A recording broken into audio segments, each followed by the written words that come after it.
They said he didn't belong there. But when the medals on his chest caught the sunlight, even the proudest man in the room forgot how to speak. Before I tell you what happened next, tell me in the comments where you're watching from.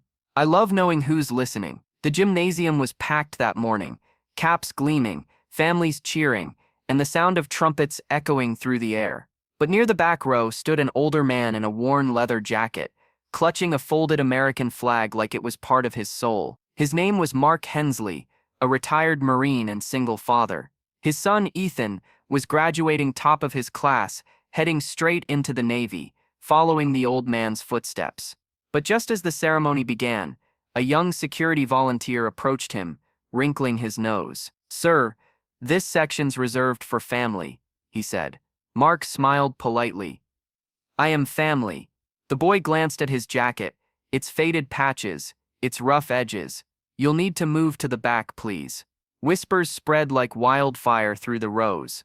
Parents glanced, some smirked. A few even muttered, "Drunk veteran again." Mark's chest tightened. He'd been called worse. But not here. Not today. He tried to explain, voice shaking. "My son's graduating. I promised I'd," but the volunteer didn't let him finish. Two ushers appeared, firm hands guiding him away. And just like that, the man who'd once carried brothers through fire was escorted out of a high school gym. Outside, the sun was too bright. The old flag trembled in his grip. He leaned against the wall, listening to the muffled sound of applause inside, each clap like a reminder that he wasn't wanted there. Then something shifted. A sharp, collective gasp rolled through the crowd inside. Ethan Hensley, the graduate everyone was waiting to honor, had stepped away from the stage. His name had just been called. His diploma waited in the principal's hand, but the young man didn't move toward it. Instead, he turned toward the exit doors. The doors swung open, and standing there, framed in the sunlight, Ethan saw his father. "Dad," he said, voice cracking. Mark blinked, not believing what he was seeing. Ethan's voice rose, echoing through the gym. "You kicked my father out of my graduation?" The room went still. Even the air seemed to hold its breath. The principal tried to calm him, but Ethan's next words silenced everyone. "This man carried wounded soldiers through Fallujah. He raised me after Mom died. You don't tell a man like that he doesn't belong." From the back corner, a small movement caught everyone's eye. 5 men in the audience, broad-shouldered, clean-cut, silent, stood up at once. Their presence was magnetic. Every one of them wore a discreet pin, the unmistakable gold trident of a Navy SEAL. They didn't say a word. They simply stood, a quiet salute of respect to the veteran outside. One by one, others followed. Parents, teachers, students. The entire gym rose to its feet.